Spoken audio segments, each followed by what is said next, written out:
speaking or performing, put your phone on mute, please. Everybody put your phone on mute if you're not speaking or performing. All right. Okay? Okay. All right. All right, I'm gonna All right, let's roll it.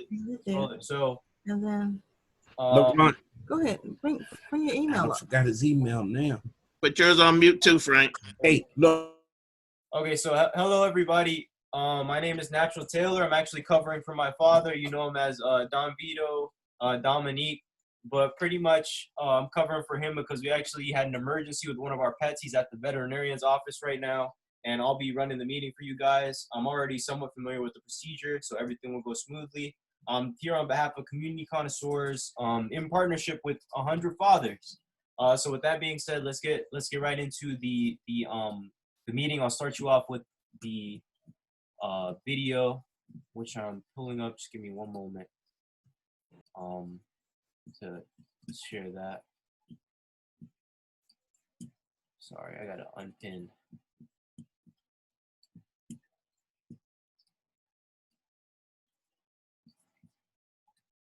Give me one moment. 20 to 30 years. Discombobulated. Brother Jones. There we go. All right, everybody.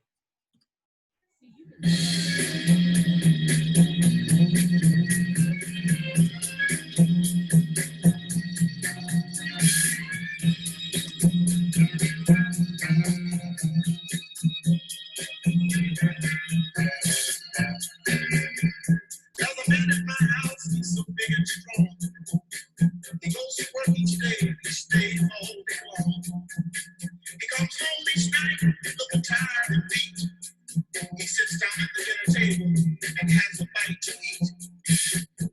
Never a frown, always a smile. When he says to me, "How's my child?" I said, "Well, I'm studying hard, all work in school.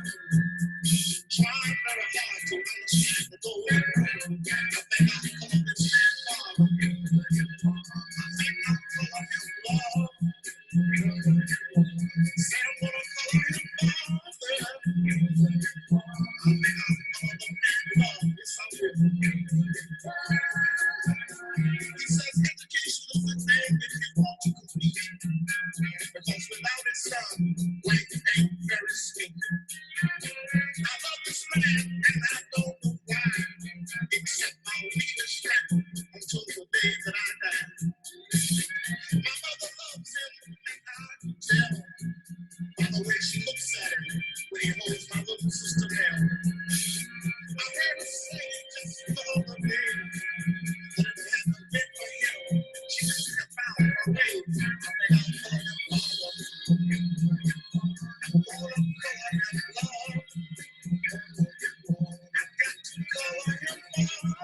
call him love. That's a blessing that you're looking back over the years and you see how you were blessed.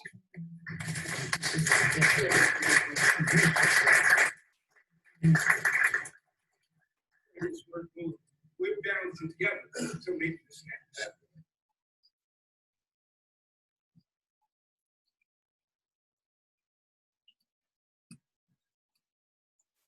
Okay, so that was a wonderful introductory video. Now I'm going to turn it over to our host, Mr. Henry, I believe, Discombobulating Jones. I'm just going to add a few people in here, and then we'll get the ball rolling.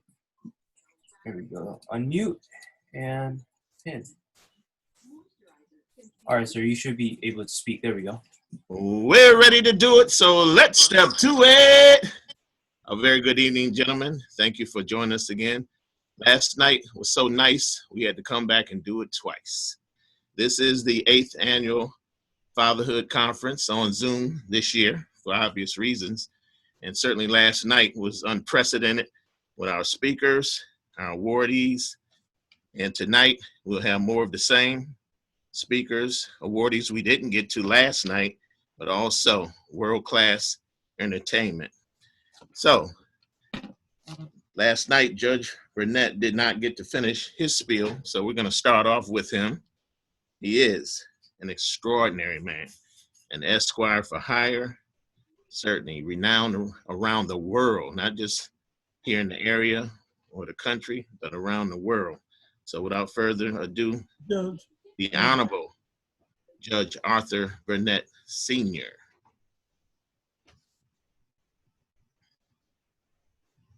You're on mute, Ray. okay. Could we have Frank open with that prayer before we get Judge on? Actually, we have Jerome Lee. Is Jerome Lee on? Yeah, okay, Jerome, yeah. Yeah. Reverend Lee is on, yes. Reverend Lee? Okay. Chaplain. That's right. From Restoration Church, the Reverend Jerome Lee. Thank you so much for joining us, brother. Thank you, thank you. Let us all bow our heads as we go to the throne of grace together. Most gracious and eternal God, we thank you for your presence on this day. We thank you for this Fatherhood of Faith weekend. We thank you, oh Father God, for who you are and what you are. We thank you for this theme. And we ask right now, Lord, that you would help us to overcome on this day all of our adversities within us, around us, for us, to us, and about us.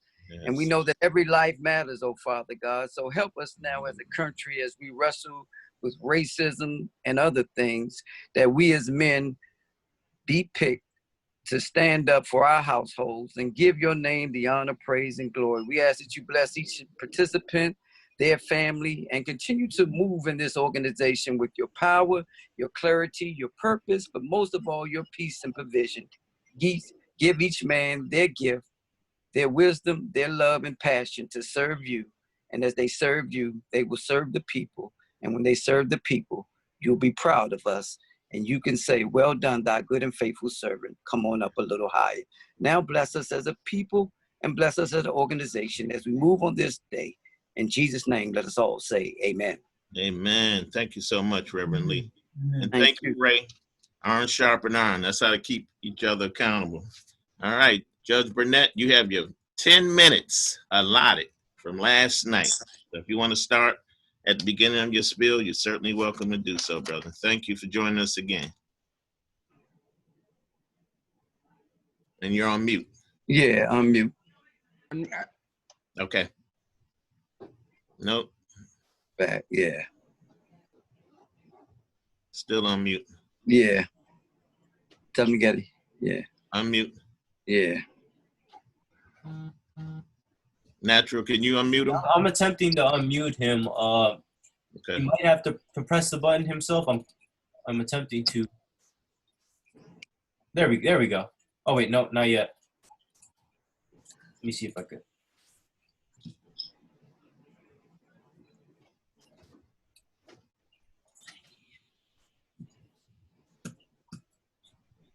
Let me see. Mr. Burnett. Not yet. I'm sure he has the right to speak. I'm just not sure if he's unmuted. Let me try that.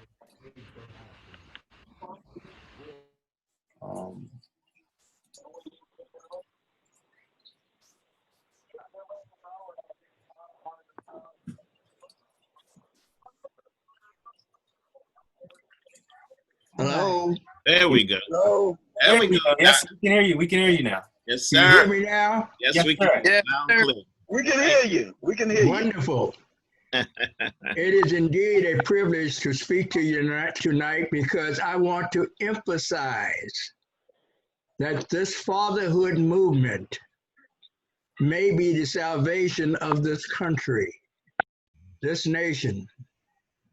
By way of fathers following the Christian tradition of setting an example for their children, we are taught in the Christian faith that fathers should work with their sons so that they would not stray from the straight and narrow path that the Lord and Jesus Christ would want us to perform. Mm-hmm.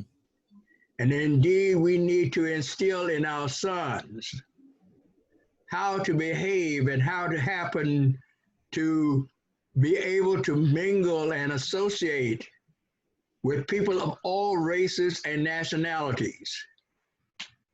Only a couple of hours ago on another computer, I saw where a white man had raised a question from a colored girl as to why she was there in the yard in a gated community. And her answer was, I live here. This shows you the idea of white supremacy and white superiority, because he assumed that because she was a black girl, she had no business in this gated community. It reminds me of my days of segregation when I mowed white folks' lawns in Fredericksburg, Virginia in the 1948, 49, and 50 time period. And when police officers drove by, they slowed down, got out of the car and said, boy, what are you doing here? And I said, Mrs. So-and-so hired me to do a lawn. A couple of instances, police officers didn't believe me and they went and knocked on the door to verify it. We got to change the implicit bias and culture of white America to recognize that every human being should be entitled to equal treatment and equal assumptions. I can tell you personally, as a prosecutor in the U.S. Attorney's Office from 1965 to 1968, I went out into the neighborhoods and talked with witnesses and found witnesses that the police would not and did not find, because I went with humility. I went as a person like one of them who had overcome segregation and got to a position of bringing about equal justice and treating people fairly. And I found witnesses in one case involving a rape case where the police only had 2 witnesses. By the time I finished up, I had 20. So fathers need to teach their youngsters, their boys especially, how to be compliant. Indeed, I'm lucky to talk to you today because when I was 17 years of age, I was a busboy at Howard Johnson Restaurant. And my father's second vehicle was in the shop. And when I finished mopping up and cleaning up and locking up the place, I was waiting for my father to pick me up. When he drove up, a little before he got there, 2 police officers drove up in a car, about 8 or 10 feet with the headlights on me, jumped out, squat position, gun drawn on me. Had I reached for something, or had I been belligerent and cursing and profane, I may not be talking to you tonight. Amen. But I said, boy, what's the problem, officers? I work here. The driver said in a loud, arrogant, yeah, I bet you do. I said, really, Mr. Overton left me here to clean up, mop up, and so forth. My father drove up. They made him stay in a car some 60 feet or more behind. They factually arrested me, put me in the car. And fortunately, they took me to Mr. Overton's home. And he said, yes, he is getting ready to go off to college. I wish he was staying here and making my night manager. He's the best employee I've ever had. But had I been belligerent, cursing, or profane, or had I reached, they would have claimed that I was reaching for a gun, and my body may be rotting in the grave now from July, the 3rd weekend in 1952. I tell black youngsters when I talk in schools that don't act belligerent and disorderly, cursing and profane. Don't give them an excuse, the police officers, to say that you were defiant or that you were assaultive.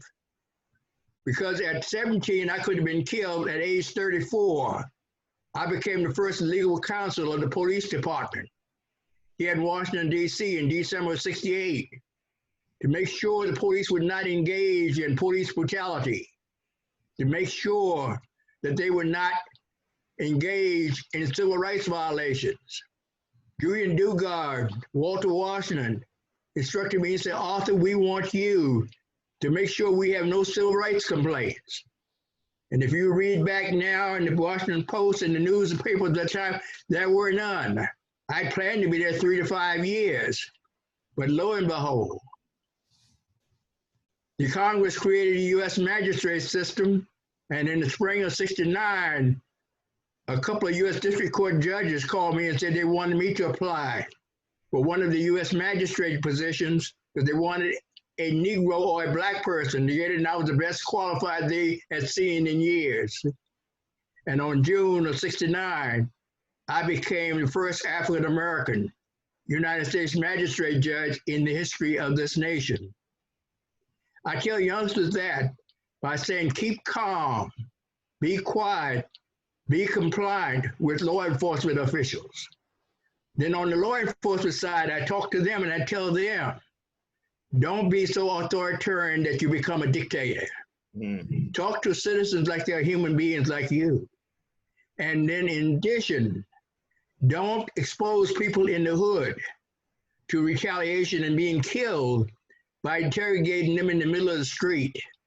Do it discreetly in situations where they don't expose themselves to being shot and killed by the bad guys for being snitches. That's one of the problems in our Black poor communities, is that we sometimes treat police as hostile enemies. On the other hand, the police treat all Black citizens in the community, in the neighborhood. I had the experience several years ago in Richmond, Virginia, of swearing in a teenage advisory group of 16 and 17-year-old teenagers to the police department with a woman who was their community relations officer, Carol Adams. And we don't have that problem in Richmond, Virginia, because police officers are officer friendlies. They play basketball with the high school students. They go in and give talks in classes, and they learn the names of the teenage boys and girls by the first name. And Johnny, how did school go today? Is there any way I can help you? Sometimes they end up becoming more mentors than hostile occupiers. This country today faced a crisis as big as the American Revolution, a crisis as big at the onset of the Civil War. And we have to get rid of the so-called implicit bias, the prejudice, the cultural assumptions that this gentleman made today, that because this Black girl was in the yard of a house inside a gated community, she didn't belong. All of us belong. And indeed, Black fathers can set the model for Hispanic fathers and fathers of other nationalities and origins in this country. And we have a lot of work to do. But the point is, we need to value each human being for who he or she is as to their talent and ability. And we must be able to show them that when poor kids like I was, my father only had a 6th grade education, my mother only an 8th grade education. They were laborers, janitors, maids cleaning up white folks' homes. And yet, because I had the vision of not becoming a minister, they wanted me to go to Tuskegee and become an agriculturalist person and then become a preacher in the Baptist churches. But I said, I just didn't want to teach you how to get in heaven. I want to bring a little bit of heaven to earth. And here I am today. Thank you so much, Doctor. Amen. Honorable Judge Authur Burnett, Sr., Esquire for hire. Thank you so much, man. We'll certainly hear more from him as we continue our efforts with the Fatherhood Coalition. And speaking of, so is Tyrone Parker on? Ty Parker, are you on? Franklin Malone, would you speak on behalf of the Fatherhood Coalition of the DC and DMV area, please? Can you hear me? Oh, now I can. Yes, sir. Okay, great. Yeah, fantastic presentation of Judge Burnett, the history that he has. Yes. Yeah, richness. Okay, So Ty Parker and Frank Malone are the co-chairs. So if you'd like to give a few words, Ty. And go ahead, Frank. Frank. Well, first, I wanted to thank everyone that is on this call. And I hope that we have all of your emails and contact, because men count numbers, but God makes numbers count. And right. This is the number that will change the count for the nation. I also want to take this opportunity. Do you want me to do the thank you for the sponsors That'd at be this perfect. time? That'd be perfect. We would like to thank our sponsors, starting with the Omega Psi Phi Fraternity Incorporated, one of our main sponsors. Mhm. Also, the Alliance of Concerned Men, one of our main sponsors. The scholarship program of the Alpha Omega chapter of the Omega Psi Phi Fraternity, Project Impasse, MAD, the Black Fathers Matter movement through Chuck Hicks, the Life Enhancement Services, Herb Gray, a main sponsor, the Black Women for Positive Change, the Community Connoisseurs. We want to thank Inner Voices and Roach Brown. We want to thank Norman Nixon and the Mayor's Youth Leadership Institute Alumni Association. We want to thank Love More, the Greater DC chapter of the National Action Network. We want to thank Courtney Stewart and the Returning Citizens Network. Who did I miss? Lead by Example. I think that pretty much is all that I can see on this card, although there may be more. We have at least 20 organizations supporting this important event, and there's a lot more at the table. We want to say thank you, and let's work in unity to continue the fatherhood movement, because we all know that Black fathers matter. I'm going to turn it over to Tyrone. And at this point, I'm going to bring Clayton Rosenberg in and let Clayton basically speak for the Alliance of Concerned Men. Did an extraordinary job, Frank. Clayton.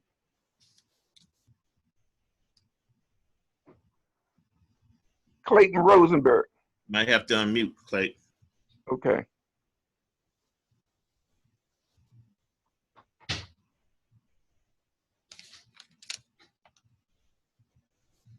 Okay. He just left by accident. Okay.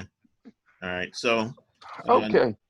in the time we have left before we get to our first. Here he is right here. He just joined back, Mr. Clayton. All right. Rosenberg, how you doing, man?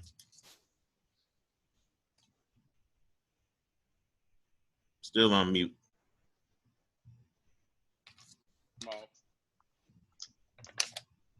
Hey, Larry. How you doing? Okay. So Clayton still haven't been able to bring Clayton in. Well, let's proceed in. Yeah, we'll get to him. Okay, so now last night we didn't get to a couple of our fatherhood awardees. Are they on tonight? Was that Larry Watson? Yes. Yes. Larry Watson was the Grandfather of the Year nominee. We certainly appreciate you joining us tonight, Larry, and want to hear from you. Congratulations. Thank you. I appreciate y'all, putting my name in the hat as being Grandfather of the Year. I know it's important for us Black men to really rear our children in the right way so they can understand what life is all about. Mm-hmm. You learn one thing in the school, but they really have to learn what is the family values, and wherever they go, they have to represent the name that they carry. Right. So I've been doing the best I can, man. I started off kind of rough doing things, and I got incarcerated several times. But then I learned the trade, and the trade that I learned was dealing with substance abuse / addiction. Mm-hmm. So I for the last 25 years, I've been an addiction substance abuse counselor. I traveled over to Bermuda. I lived over there 2 years. Worked for a drug court over there. I ran a program here called Samaritan Ends, 28-day intensive recovery program. I worked at Blair House Transition. I was the coordinator of substance abuse there. I worked at Samaritan Ends, where I ran that program. Christ House, I was substance abuse coordinator there. And so I've been working lately, twice a week. I've been going into the jail, and I've been talking to the men, giving them the vision for when they come home, right? What to look for and how to deal with it. Mm-hmm. Presently, for the last 5 months, though, the jail has been closed. So we have 17 men that I talk to on Mondays and Fridays via Zoom, right? Teaching them and talking to them and keeping their, getting them to understand their emotions as opposed to their intelligence. Mm-hmm. Because their emotions tell them they need to get money right now. I say use your head. You're home. You got you got a place to stay. You're getting 3 squares or 2 squares. You're feeding yourself, so you do not have to go out there doing anything wrong, man. Mm-hmm. The whole thing, you got a network of people to assist you right now. You know, Mm-hmm. so that's the key to all this, man. Having these young men coming home that spend 5, 10, 15, 20, some 30 years, Yeah. just be still for a minute and know that there are some people here to help you, but you have to reach out. You know, I let them know closed mouth cannot get fed, Absolutely. and all you got to do don't allow your wants to oversee your needs, and That's you're gonna right. be okay. You know That's what I'm right. saying? Because it's not easy, Yeah. but still you're home. That's right. You're not locked up anymore, unless you're locked up in your mind. There you go. Now we talking. So look, man, now we appreciate you coming on. We certainly going to hear from you as we go forward because That's right. we got some work for you. You have a CAC? Yeah. Yes. Okay. Well, definitely we need you because we're going to need you to work with our young men. So thank you again, man, and congratulations on being voted Grandfather of the Year. Okay. Thank you. All right. So we can get one more person in. Javon. Javon Davis, the Rico Rush Community Father of the Year. Mr. Javon Davis, are you on? May have to unmute. Hello? Yes, Javon Davis.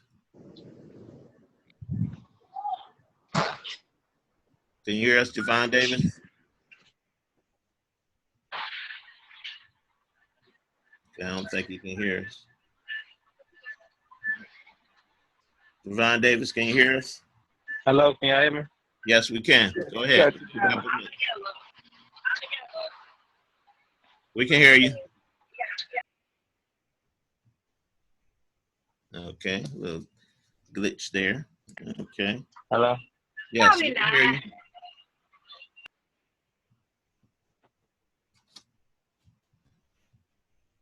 No. Okay. Let me say something in the contents Okay. of the last 2 persons. Can I Uh-huh. be heard? Can you Yes. hear me? Yes. Yes. The last 2 persons that the award was given in regards to Larry Watson.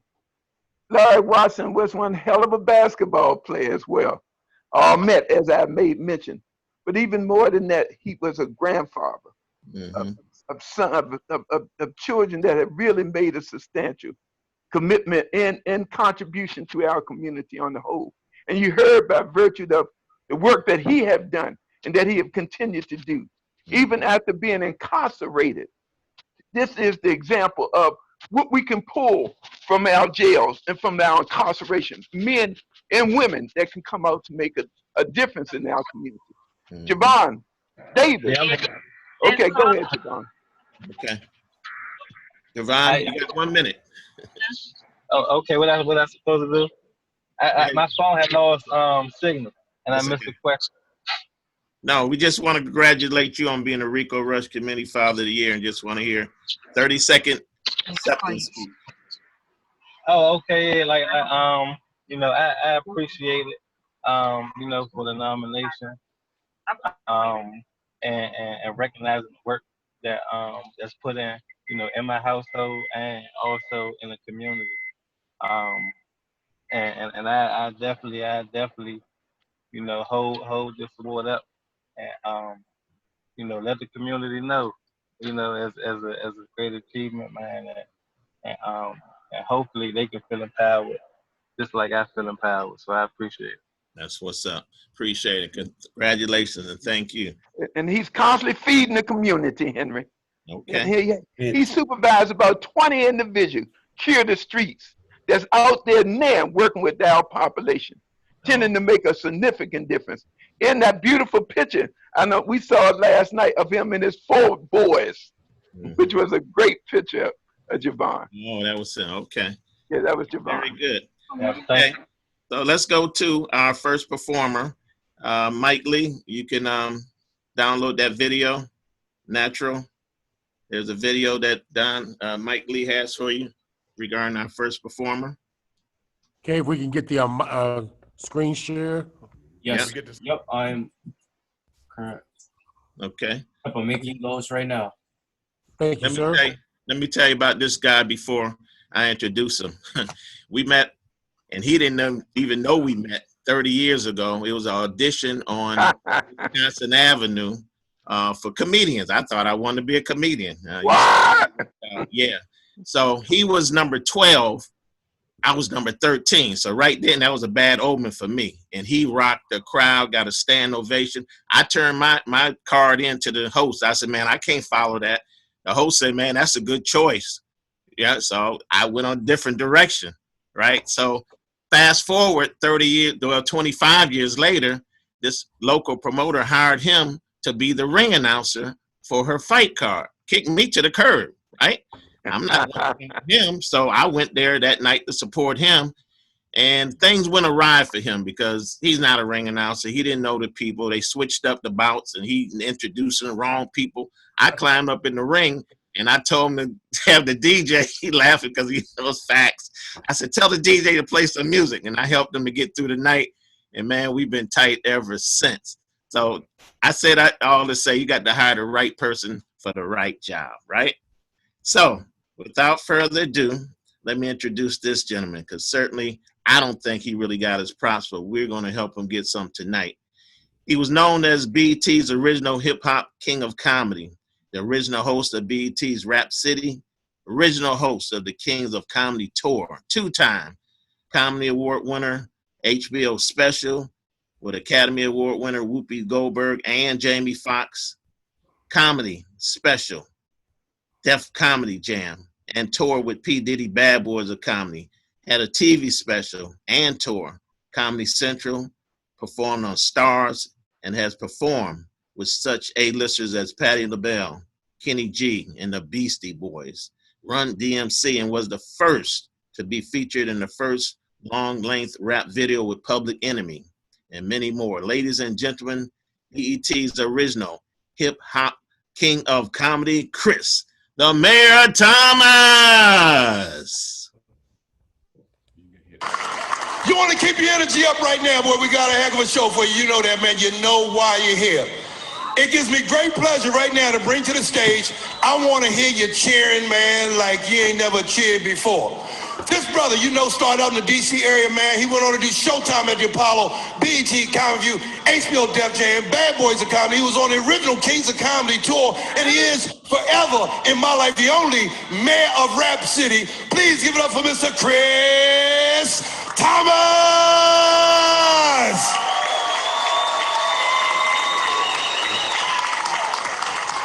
Ladies and gentlemen, let's hear for Judge Poole. Showing some love. It's great to be here. I was just in the men's bathroom. I don't know which one of you gentlemen used it. And I'm no doctor. But you got around 3 months left. Dead man walking. Dead man walking. I have 4 kids by 4 different women. I pay $5,000 a month in child support. When the sniper was out, I didn't pump my gas. I let all my kids pump my gas.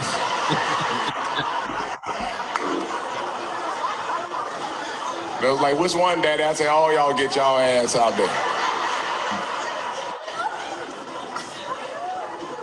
Being a single man means I get to have to shop for myself. So I go to the grocery stores like Giant Foods. They stay open 24 hours. And I'm a real good shopper because I usually get 2 carts of food. It's a different story when I get to the cashier. She said, it's all yours. I said, this is what I would have brought if I had the money. Go ahead and wriggle them M&Ms and let me get the hell up out of here. Every time I go to a female's house, some dude always show up. I was at one female's house, some dude come knocking on the door. Now I heard him knock. You heard him knock. But she didn't hear him knock. She acting like she moving furniture around. I'm like, somebody at the door, I know who it is. He crazy. I'm like, what you want me to do? Be quiet. He'll go away. Brother just kept on knocking. Next minute she gets mad, here she go, my friend is in here. I'm yelling back, no I'm not. Just recently moved into a very big house, an 8-bedroom house. Moved out of a brick house into something that's better than brick, called siding. I didn't know siding was so cheap until I heard somebody trying to break into my house. I heard them talking through the siding. I heard somebody say, give me the can opener. I have glaucoma. One time I smoked the joint, thought I could sing like people. One time I smoked the joint, thought I could sing like Louis Armstrong. I was like, I see trees of green, red roses too. I see the blue for me and you. And I say to myself, what different world, yeah. Thank you, everybody. My name is Thomas. Thank you very much, ladies and gentlemen.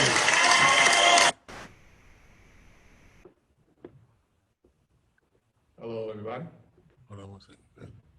Hey, what's up, Jones? Hey, what's up, Mayor? How you doing? Hi, everybody. Hey. Hi. Sam. Well, first of all, hold on. Let me take this mask off. And let me tell everybody where I'm at. I'm actually in Iverson Mall right now. Iverson Mall, a friend of mine named Randy Richardson is opening the largest entertainment complex in the city. We'll see maybe 4,000 people. It's gonna have different clubs in here, like a dart room, pool room, comedy club, and it's in Iverson Mall in the back where the church used to be at, in the back of Iverson Mall. So Tony Leacher, yeah. So any questions? I want to say congratulations to all the people who won awards tonight. I could have sworn I heard my name called too, but I'm not sure. So I know it's been hectic going through this quarantine, this coronavirus. The other day, you would think they would give everybody a break. I got a ticket. During a pandemic, I got a speeding ticket. So I know just how I'm gonna fight it. When I get in front of the judge and he said, Mr. Thomas, why was you driving so fast? I'm gonna simply tell him I was being chased by the corona. And that can get me off. But don't forget, during this pandemic, I'm taking care of 86-year-old mama, so you know I can't bring nothing at home. But I just thought about it. If I wasn't taking care of my mama, how would I have liked to be in the house for 4 months with a female sex addict? I would be the best time of my life. But right about now, I'd like to bring up Mr. Ted Couple from ABC Nightline. Hello there, this is Ted Couple, ABC Nightline, of course. During the pandemic, and of course, the election is coming. Tonight, Donald Trump is in Tulsa, Oklahoma, around 100,000 people. And during that 100,000 people, all of them are going to get the coronavirus. And now let's bring up President, the 44th Barack Obama. Thank you, everybody. Thank you, Discombobulated Jones. And to the recipients of the awards that you have given them today. When I was in the White House, I had wrote down a plan for a pandemic, and they threw it in the trash. And look where we are now. Look where we are, Discombobulated Jones. We have to stay in, but guess what? A lot of people protest for Black Lives Matter, which means a lot to me. They looted stores like Foot Locker, Cheesecake Factory. And during that time, the only store they bypassed was the bookstore. No one wanted knowledge. So any questions in here? Anybody got any questions? How do you feel about the pandemic? How do I feel about the pandemic? Oh, don't catch a cold. Any more questions, Mike? Where's your mask? Oh, where is my mask? Well, it's right next to me. It's Michelle. Any questions from any of your? I have a question. Yes, ma'am, in the back. What's your views on polyamorous couples during the pandemic? Well, it's going to be a lot of babies born. During the pandemic, people have been screwing and getting it on. One more question. And no, let me finish this. And there's going to be a lot more child support cases. Yes, Mike? How's Michelle? Michelle is doing fine. My boo is waiting for me. Kamala Jones, do you have a question? Yeah. So, what do you think about the Black Lives Matter movement, though, worldwide? Well, think about this. What you're doing today is helping mend a sore that's open. You're giving award to people who need it. Let them know that you appreciate the things that you're doing. Black Lives Matter means a lot. Of course, let's not forget, we got the bag shake of everything. What about my 40 acres and a mule? They gave it to me today. Of course, I'm going to sell the 40 acres and sell the mule too. So now, let me turn it back over to Chris.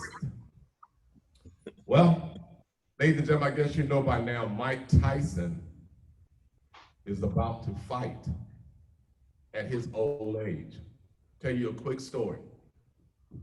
I'm in a limousine with Mike Tyson for Black Entertainment's television 25th anniversary with my cousin Miko. So I'm in the car, I'm drinking a little wine, so I get bold. I looked at Mike Tyson, I said, "Why did you fight Evander Holyfield?" He looked at me and said, "Who are you talking to?" I said, "I'm talking to you." He said, "Well, let me tell you something in your ear." I said, "You ain't nothing in my ear, Tyson." So ladies and gentlemen, what happened was Tyson, either he meant to bite Evander Holyfield because the next day he had 10 pieces of paper as an apology speech to Evander Holyfield. Let me get my paper from ESPN.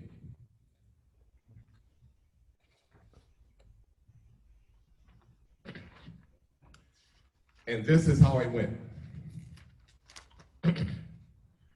Imagine Mike Tyson apologizing. Imagine any celebrity apologizing to what Mike Tyson did. But this is what Mike Tyson said on ESPN. "Good evening. I guess by now you know what happened. I bit somebody. What happened was I snapped. When I snapped, it was like snap, crackle, and pop. I just simply snapped. When Evander Holyfield hit me in my head, I said, "Oh, I'm gonna bite his ear," because he made me snap.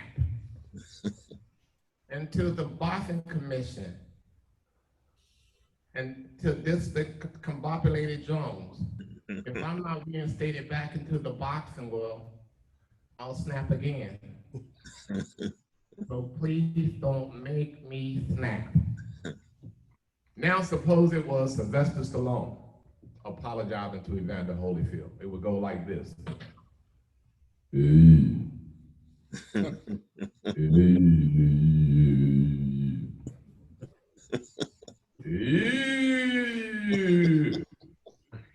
Suppose it was Bill Cosby, and Bill Cosby, we miss you. I know what Bill would say. I want to start off and talk about the fight. The fight between me and Evander Holyfield. But before I apologize, I want to say this to the world. I don't remember. And now let's bring up Mr. Richard Pryor. I remember being in the ring because when I was in the ring, I was in the ring with Evander Holyfield. The brother hit me so hard, I was like, you know what? I'm gonna have to turn into a vampire on his ass. Can I fight him again? I wanted to win. Suppose it was John Wayne. Well, listen here, Evander. I bit you. A black life, your person.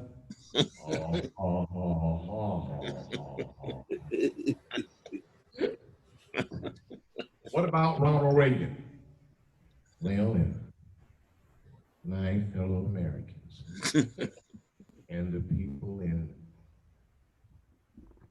well, as a matter of fact, how much time do I have? I just want to say to Discombobulated Jones, who are you?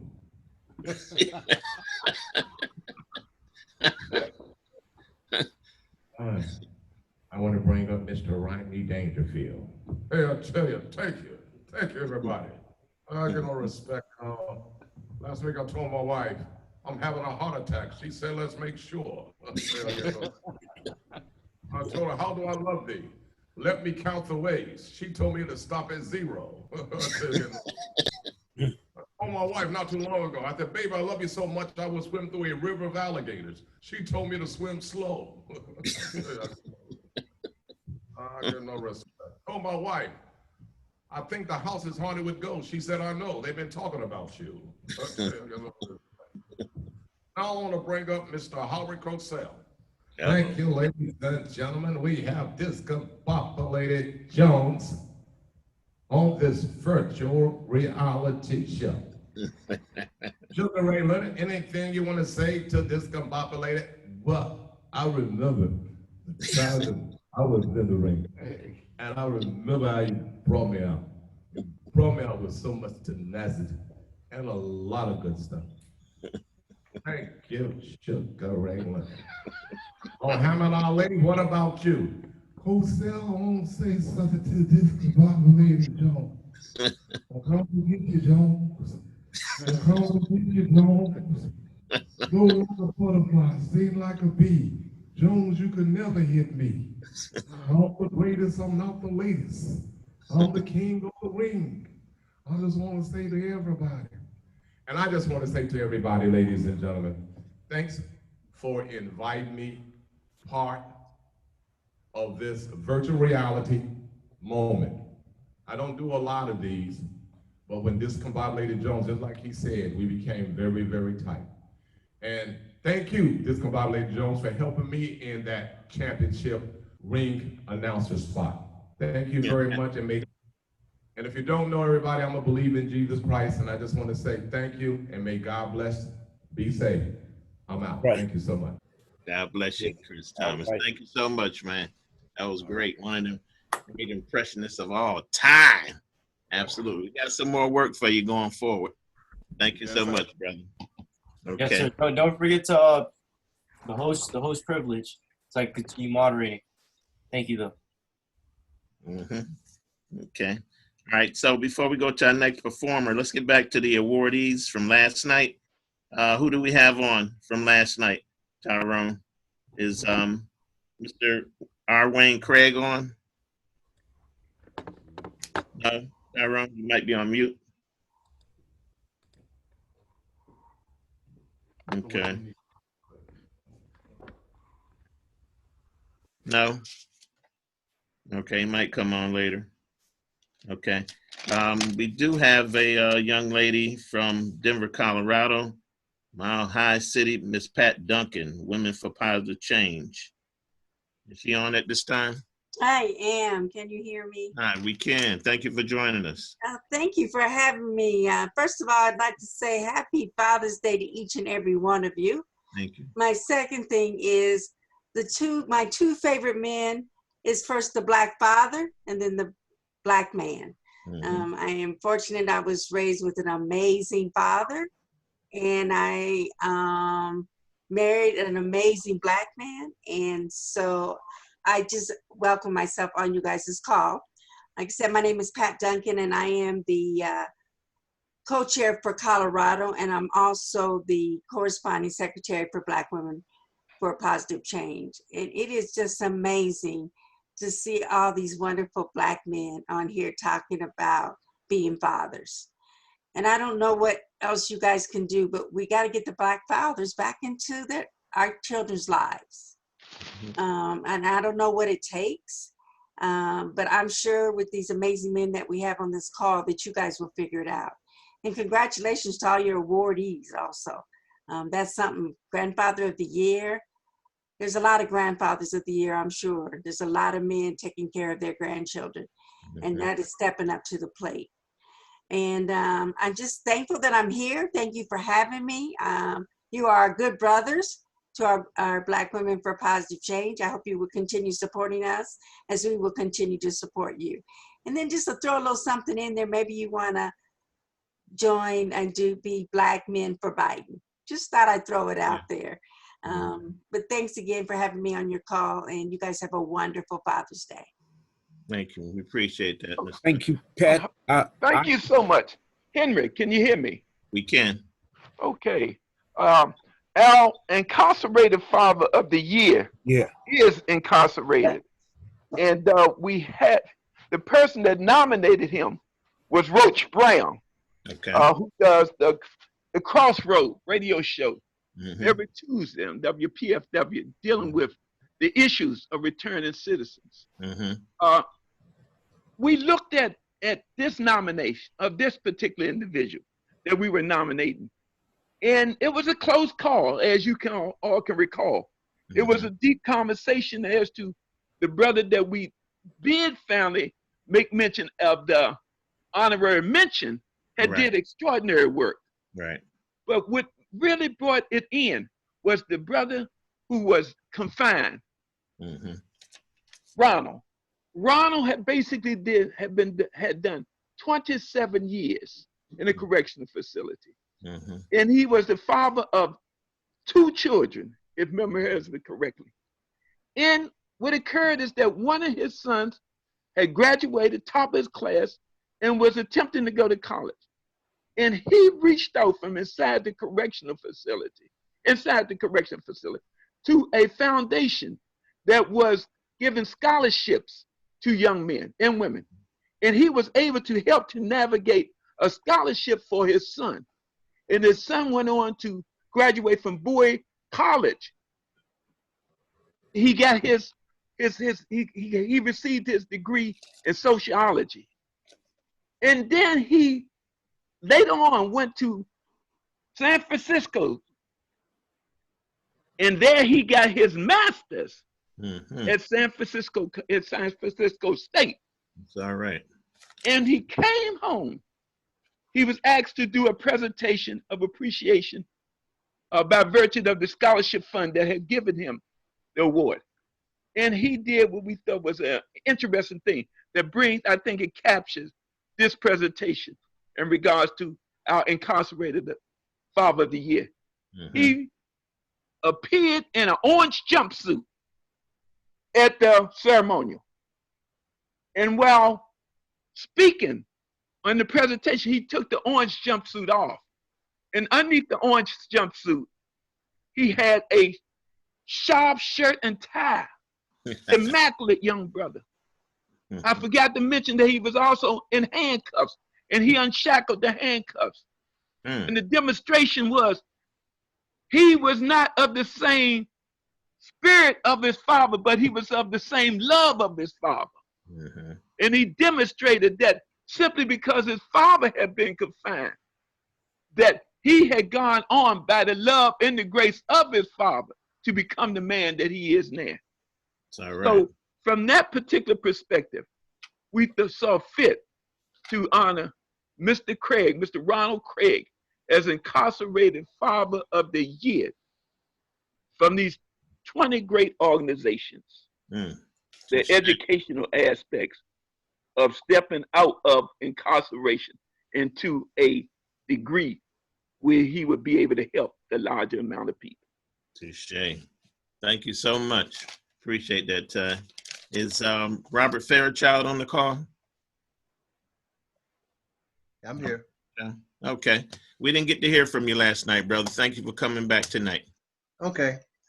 First thing I'd just like to say, bring you all greetings from the Fatherhood and Mentoring Initiative, the Omega Psi Phi Fraternity, which has about 750 chapters around the country and around the world, in fact, international. And this initiative has, we started with the President Obama, working with his fatherhood and mentoring. And we notice we're doing both fatherhood and mentoring. So we're working with fathers and also the young men. And down through the years, a lot of great things have happened that has really taught us a lot about how we address fathers and what we do. I would like to say to you all, thank you guys for the great job you're doing. It's really impressive when you recognize fathers, especially Father's Year. And I'd like to say congratulations to those fathers who have received awards. It's good that we can get men actively involved. One of the things I would say, because I've listened very carefully yesterday what was presented, but I do want to say one thing to you that we picked up, and I'm going to ask you all to consider it. We've worked with fathers, like I said, I probably, since I've been doing it, we started this back in about 2008. And I probably have touched over 1,000 plus fathers, talked to, worked with, and some interesting things come out. But we found out something in the here over the past about 4 or 5 years. We started focusing on fathers with that 16 to 24-year-old age group. And those guys really need a lot of help. And there's a lot of wisdom on this phone, a lot of wisdom participating in this program. And one of the things we started doing is really pushing this conversation thing, where we sit down and we talk to each other and we go to that second and third level of conversation. Women have it down to a very, very fine science. When they got a problem, they'll share it. But men have a tendency to play the macho thing and kind of hold it in. So you have to really work with the guys and get them to bring it out, talk about what's on their mind. And one of the things we've been able to do, we found out that we've had a lot of these young guys attempting to go out and commit suicide because it was too much pressure for them. And so by having these sessions, we have been able to avert that. We also even put together a program we call Brother You on My Mind, just to reach out to people. So I encourage you, certainly we love to share that with you guys and have you, because you're doing some good stuff by reaching out to people, and that's the key thing. And like I say, with the wisdom and knowledge I heard displayed on this call, you guys have a lot to offer and a lot to share. So you can help a lot of young fathers.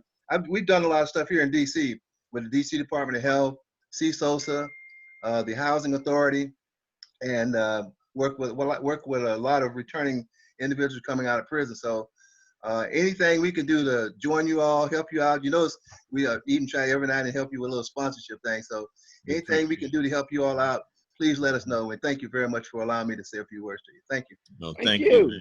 Appreciate you. Thank you. Okay. Our next performer, this gentleman I met at Everlasting Life restaurant in Capitol Heights a few years ago. I bought his CD, been playing it ever since. He's renowned. He's been with Watt Stacks back in the day, played with Kool and the Gang and believe the Bar Case. Without further ado, this is a gangster on the guitar, Mr. Leron Young. All right. How you doing, Thank brother? you. I'm doing wonderful, man. I'm just honored to be able to perform for you guys tonight, and just to be able to use my gift. I've been playing for many years, and but I'm just gonna play a quick song for you real quick. And this is one of the songs that I wrote, and it's called Pine Street. Yeah. So, yeah, you know. That's my favorite. That's your favorite one? Yes, sir. Okay. Is that where you grew up? Here we go.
Thunder thumbs and lightning licks. Yes, sir. Thank you, man. Thank you, my brothers. Yes, God bless. Excellent, excellent. So look, if we get through the other performers, still have time left. Could you come back and do another number? Sure, I will. Okay. All right. Appreciate that. Let's hear it for the gangster on the guitar, Leron Young. Okay. Dale Matchett, are you on the call? Dale Matchett, spoken word artist. Dale Matchett. Yes, I'm here. Dale the Hatchet Matchett. Let me tell you about this young man. A former world-class junior welterweight. Yes, junior welterweight. Mm-hmm. Absolutely. I mean, all his bouts were exciting, win or lose. Okay, you ain't win them all, but you won the vast majority of them, and you were a crowd favorite.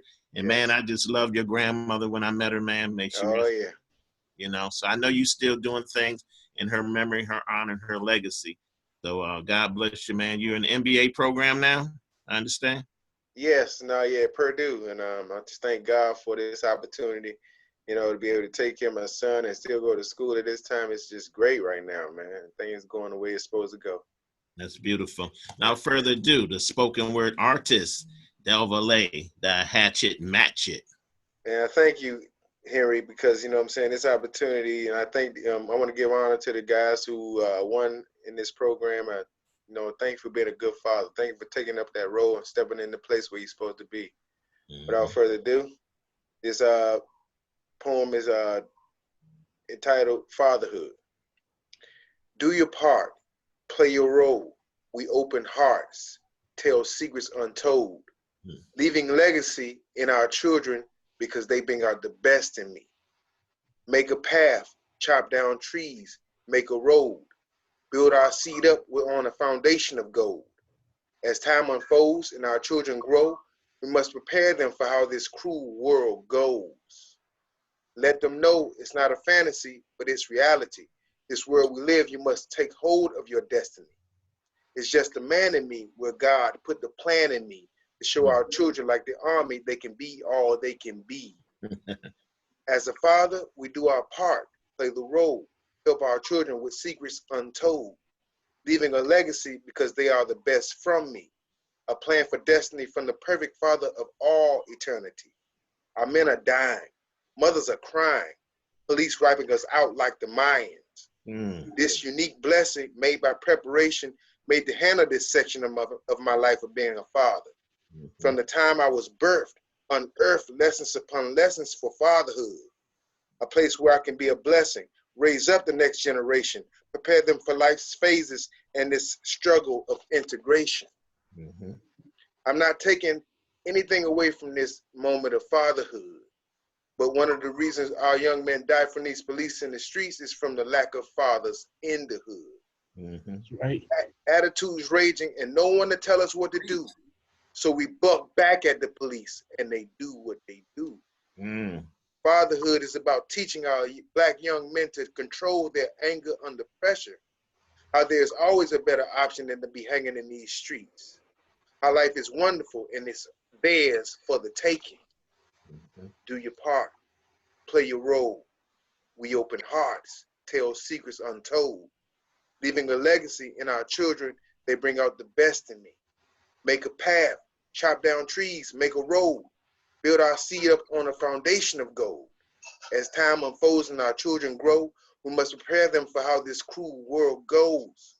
Let them know it's not a fantasy, but it's reality. This world we live, you must take hold of your destiny. It's just the man in me, where God put the plan in me to show our children like the army, they can be all they can be. That's right. Del Valle, snap, snap, snap, snap. That's right, snap. Thank you so much, brother. That was powerful and heartfelt.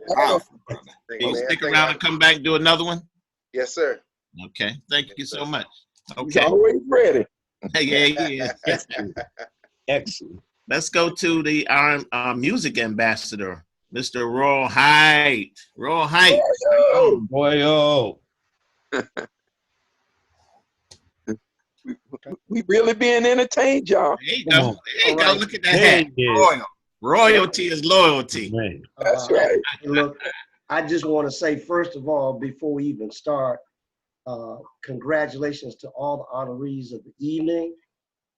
That's a wonderful, wonderful thing.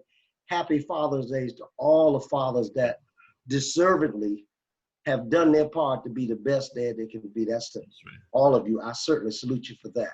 Thank you. Thank you, The likewise. first song that you played this evening, Color Him Father. Yes. I don't know if you know it or not, but I was their lead vocalist for about 2.5 years on that song. Didn't know it. I sang that song many a time at a many places. Oh my God. That's full circle there.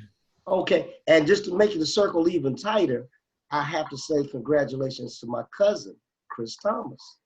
We're of the Thomas family. That's my cousin. All right. He did a great job. I certainly enjoyed him.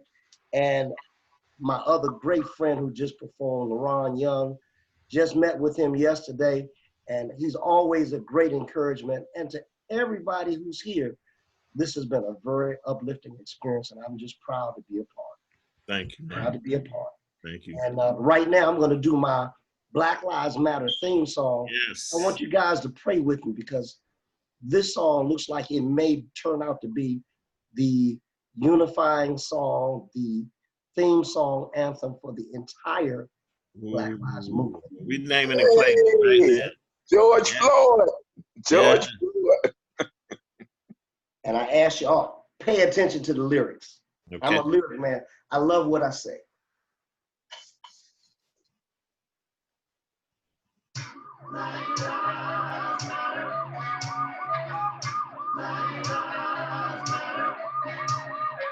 Until men and women are judged only for the content of their character and not the color of their skin, the world's gonna have big problems.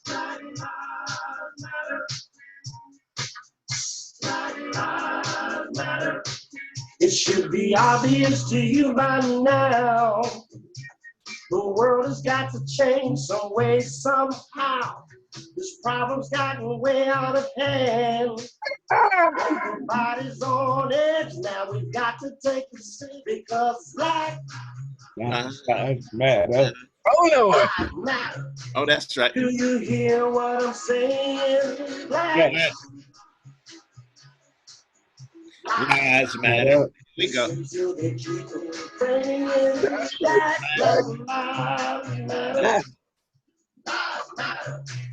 that's right. They matter. Too many of those sworn to protect and serve.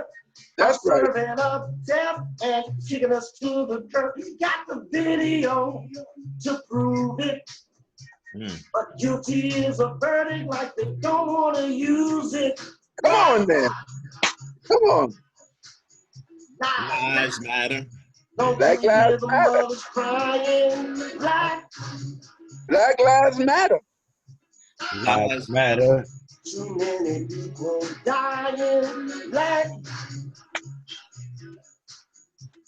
Lives matter. We're No, I all everyday people. Black lives matter. do. White lives matter. Red, yellow, brown lives matter too. That's The world has got to stop and not enough of us have got it. The truth must be told from the bottom of my soul. Black lives matter. Go on, Yes, they baby. do. Go on. Don't act like you don't know. It's right in your face and about to explode because love is the answer to heal the world of this mind cancer. I must value you, you must value me. We've got to love ourselves. That's the way it should be. Come on, It's man. wrong to kill another, Woo. just like it's wrong to kill each other. All around the world, there is so much chatter. The Creator made us all. So Black Lives Matter. Black. Come on, Joe. Come on, Roy. The only way to end these cracks is touching hearts and changing minds. Woo. Go ahead. Come on, George. Yes, sir. About me and you, I said Black Black Lives Matter, Roy.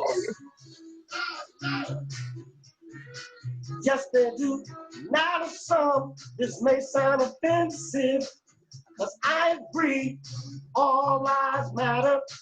But as long as we are being wrongfully killed, I say it now and I say it again and again.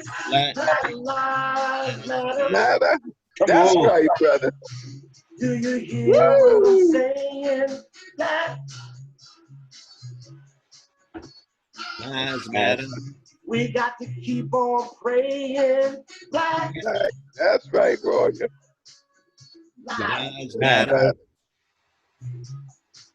I said black That's right. lives matter. That's right. That's right. That's right. Black lives. Black lives matter. Roy. You on fire, Roy. That was mean. You gonna stick around and come back for another one? Oh, yeah. We got to do the 100 Father song. That's what we're gonna end with. That's what we're gonna Thank you, man. All right, Chris. other Chris Thomas, top soldier, 100 Fathers Chris Thomas. You have a young man named Jaden Lee that you like to introduce? Yeah, Jaden Conley. Top soldier. Top soldier. How y'all doing, man? All y'all brothers right now. Everybody that's on right now. Prince Ham making a difference. What's up, Clayton?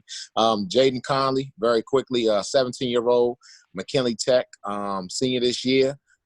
Just had honors again the last semester. He's a part of the Marion Barry program for the last 2 years. So Mr. Norm Nixon knows him very well. He's very, very educated. I told him to definitely do this poem for what's going on right now. So without further ado, I want all of y'all to please listen up, put it on record, man, for this young, powerful, educated young brother, Jaden Conley. Gotcha. I'm into. Thank you. Thank you so much. How y'all doing? Can y'all hear me? Hey, yeah, we got you. How you doing? All right, I'm doing good. I'm about to do this poem real quick for y'all. All right, let me see. So it doesn't really have a name. It just came off the top of my head, but I'm gonna start.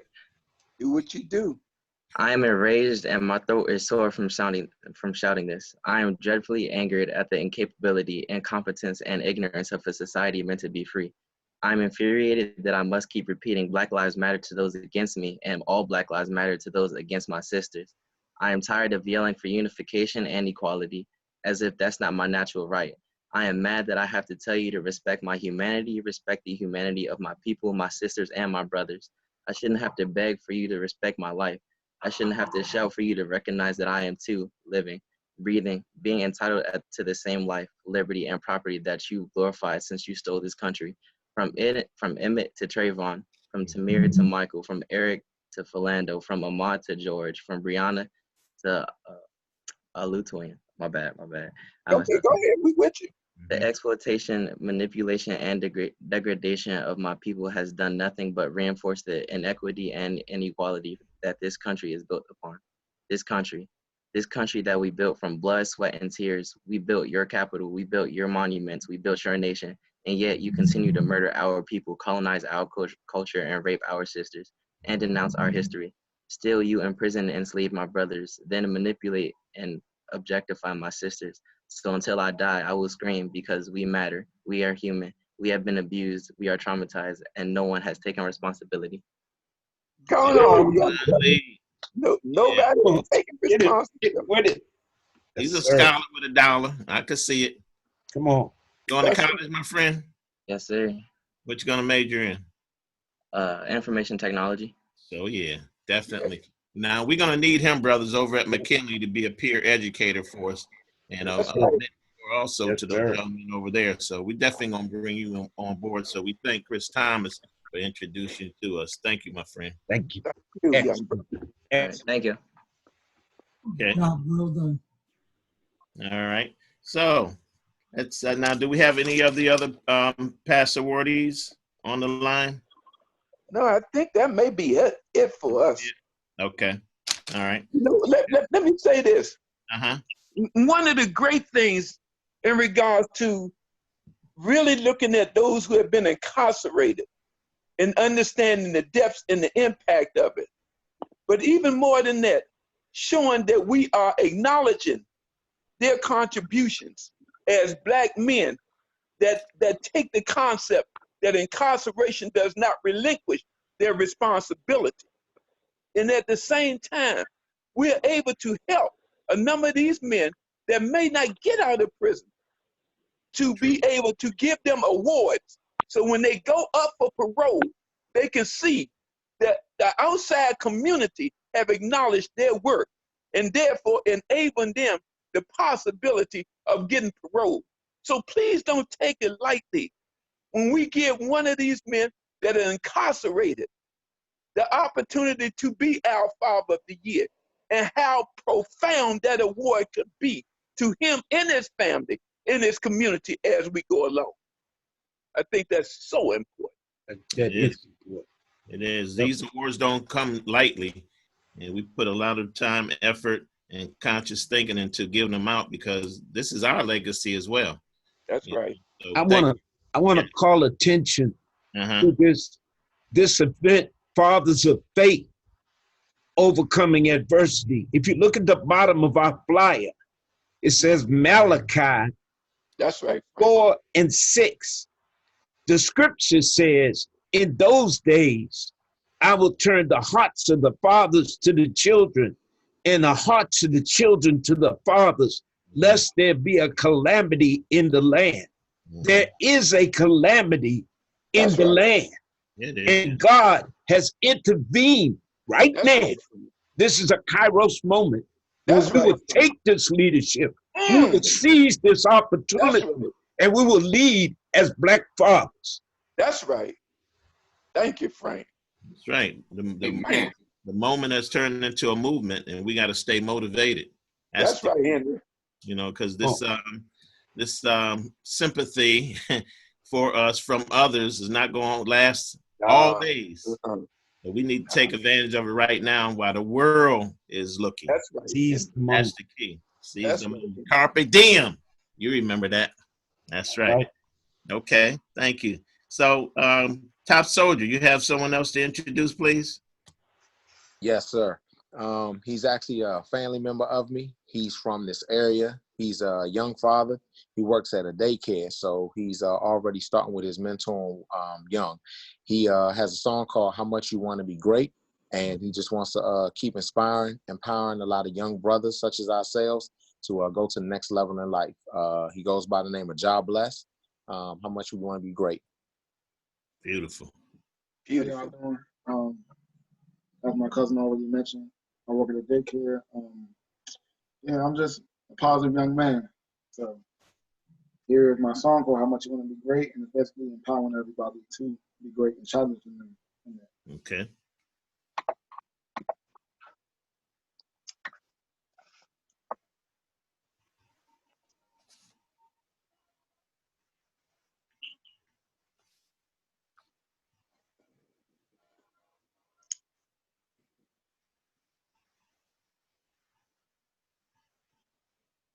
So, how much you want to be great? Going back and forth, the end like we contemplate about your dreams, about your goals, about the stuff, and all the fresh stuff. That's a great. Don't make it cream. That's what the people don't right. Give the money while you run out of price. Don't confuse all the hype. Don't let the money mislead with all the great ones are the past of what the and what I'm saying probably not gonna resonate with others. But what I'm saying go for you, the dogs and for the brothers. Speak to all people, all races, all colors, all workers, all bosses, all travelers, all hustlers. But on the bottom, even before it was to go under the top, be a fit. We make it passion for love. We need the brothers to show the fire, try to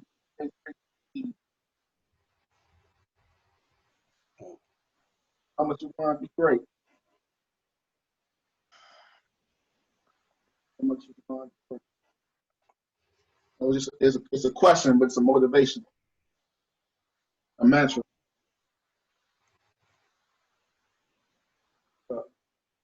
Job, that's the thing he preached to the choir. But really, for the God, he's changed my desires.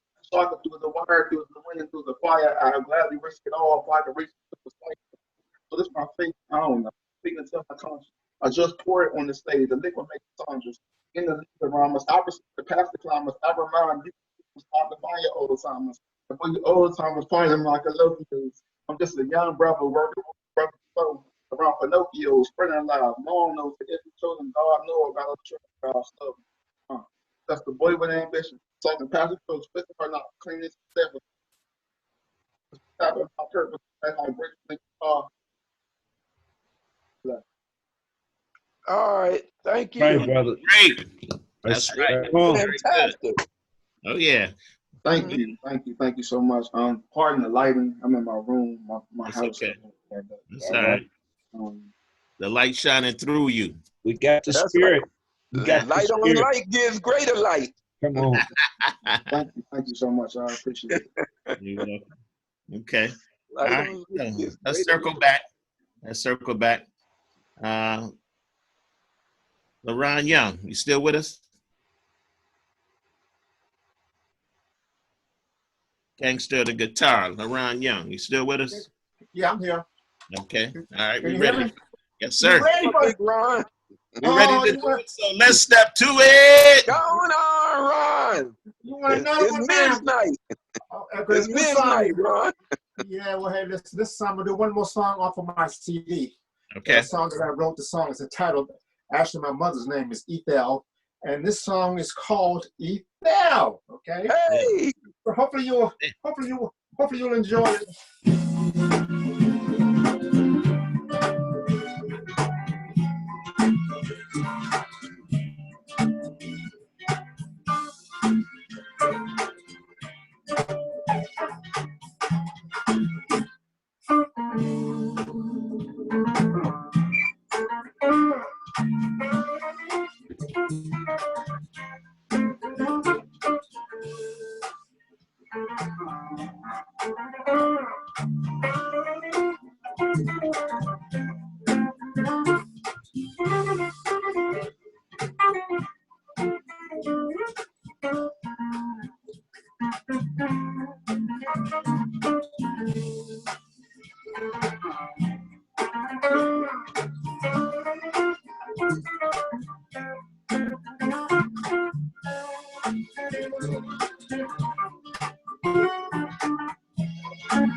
Going on, baby. Come on Going with on. Mm.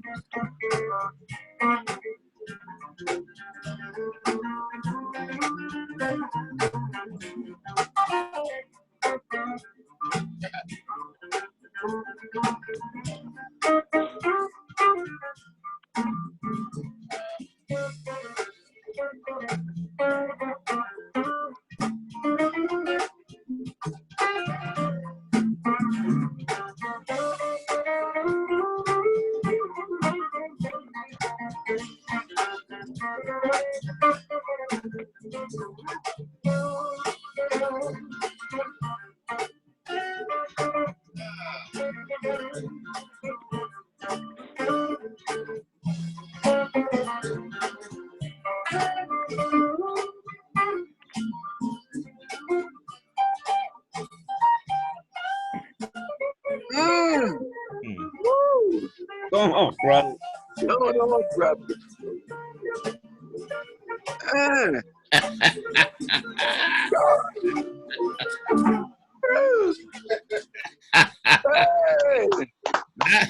Not Ethel, but not Ethel, but Ethel.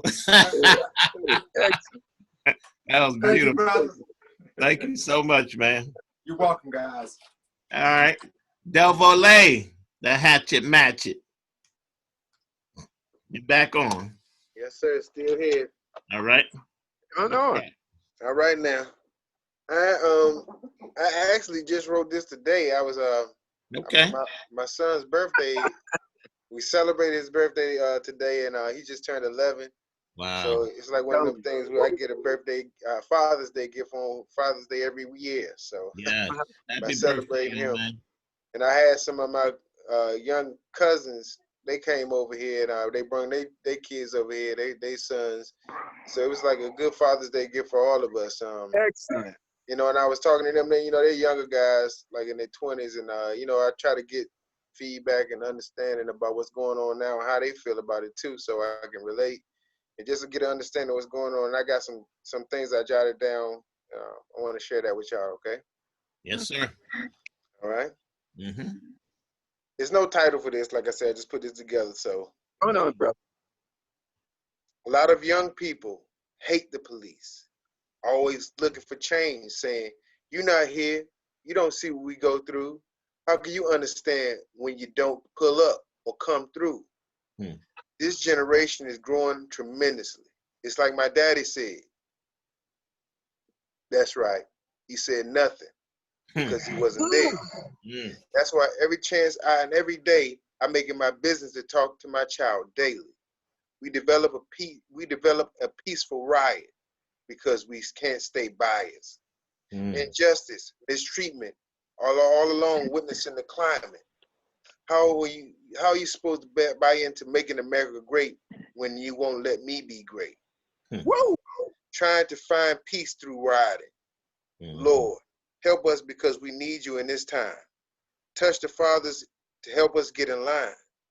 You are a father, so we make this appeal to you as fathers. Hopes for tomorrow face some bumpy roads.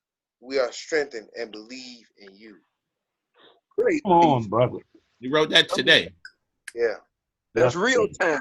That's a movement. Real time. Real time. Nah, man, That's the movement. No, it's one thing, man. It's real, but it's what the young people are really feeling out here. It's a whole different kind. Like I said, I wasn't born in the 50s. I wasn't born in the 60s, but I understand how much different it is and how, you know what I'm saying, it's a little different now, but the same thing is going on. That's right. Same abuse, same injustice, same mistreatment is still going on. They're not hanging us no more. They shooting us. That's right. And they're doing it in a whole different way in the corporate world too. That's right. That's one of the reasons why I partner with Henry Jones, and he knows a good friend of ours that showed me and helped me in a lot of areas as far as becoming professional, being able to do new things and do powerful things as far as the economy. And I think that's one of the ways that we're going to be able to combat and come up and, you know, confute some of these things that the society is going through is by building our own Black economy. You know, I'm not trying to start nothing, you know, undercover, but one of the things that we have to focus on and concentrate on as Black men, Black fathers, is teaching our kids, our women, our brothers, how they must get educated, how much they need to get educated and find a way into the system without trying to fight the system all the time. Because it's more it's less of us in the corporate world that can make decisions and help other Black people out that it should be. And that's one of the ways I see that we can really make a difference and really make a power move as far as helping our people out is by building our own economy out. That's right. No, you're 100% right. I just found out. Well, we know about the city considered Black Wall Street, Tulsa, Oklahoma, but I just found out there were hundreds of cities like that. Yeah. I didn't know that. Wow, I didn't know these. They didn't put it in the book. No. His story is not our story. Come on. And we got to get back to that. So we can start right here. In fact, Henry, we got you on board now, Double A. Thank you so much. That is so important, gentlemen, and us veterans know, or seniors know, elders saying has always been, teach our children well and then let them show us the way. That's right. Wow, that's real. Donald Ray. That's right. That's right. Very powerful, very powerful. Brother. Yeah. I do remember back in, say, the 60s and early 70s that we have family meetings And we brought in, seriously, officers who worked in our community to talk to my nephews, my brothers, and us how to conduct yourselves when it comes time to conduct yourself during an arrest or a stop. So they have learned that, and I thank God that these things has come to pass. And yes, they have been stopped and sit on the curb, but they sit on the curb and say, yes, sir, no, sir. I think Tyrone Parker, I think that we are at a very important time of our history where our youth are not seeing it the same way that we saw it. In fact, I saw a sign in the protest the other day where it said, where the kids said, had a sign that says, "I am not my ancestors. Right. I will not stay there and be beat. You cannot hit me, because if you do, I will respond." Patience without justice is like justice with nothing. I think that we have got to create ways to bring our youth into this conversation. Young, old unity through hearing. We have got to begin to build this melting pot, because we as a people cannot continue to go through what we are going through now. That's my belief. The only thing I would add to that is that when you bring young people in, we also have to be open to listening to them. That's right. They don't necessarily have the confidence in us because they see us as being judgmental. And even if we just naturally judgmental, what I have learned with young people is that you got to hear them out. No matter how much we think they may sound illogical, if you hear them out, it's because you got to be careful with them, because they'll shut down. They like, no matter, and they grown, but they still got, some of them got child minds. Right. And so the minute they don't feel like they're being heard, they shut down. And I just think that's something, I just wanted to throw that out there. And the only other thing I'd add, as we talk, I think as men, we got to spend more time, as fathers, we got to spend more time with how to manage girls. Because what I have noticed about men, and I've got one daughter, she'll be 22 years old, but what I have noticed about men, and even my own brother, is that the average man will have a girl and don't have any idea how to relate to him. And that's why the average man wants boys and sons, because, we can relate to the sons in sports and different things that are like us. But when you have a girl, I watched the relationship with my brother and my daughter. Now his sons are like my sons, but he has no relationship with my daughter. And I watched it when she was younger. She gravitated toward him just like any other niece would do. And he didn't know how to relate. And then she reached the age where she just blew him off like he didn't exist. And I've seen a lot of that. We've got to have these conversations on how do you manage girls? Because when you look at our girls nowadays, I'm assuming that it's all men on this conversation. I'm not trying to offend anybody, but women in it. I tread lightly here. But when you look at our girls nowadays, and they've changed the whole definition of beauty to the point where it almost looks scary, right? These girls got other people's hair in their head. They got different color eyes and all kinds of stuff. And they just, and they try to say it's creativity. To some of it, I have learned, I've got a daughter, some of it is creativity, but a lot of these girls just don't feel good about themselves. Right. And they don't like who they are. And so they're spending thousands of dollars body parts, the whole image. I look at them. I remember a time when you can go look at young girls at Howard University at any age and you lose your mind, just generally as a heterosexual man. You go down there now and you looking at these girls, you're like, whoa, okay, I don't know what's going on. But I think, to cut that short, but I do think that that's a responsibility on us. I think we got to do better with ensuring. I think dads and fathers play that role in ensuring our girls' confidence. We've got to build that. You got to, because girls are complicated people, man. But you just got to keep building them. You got to stay on them. And I think any guy that has daughters will probably agree with me on this. And I agree with you. Henry, do we have a woman on the line that can come into this conversation? Pat Duncan, are you still with us? Pat Duncan from Colorado. Are you still with us? Okay. And, May I just say something? That's Barbara Kelsey. No, yeah, Yes. that's Barbara Kelsey. Yeah, From, I just want to say, along with this idea of the women and self-hatred, it's also subliminal messages that they're getting from the other race.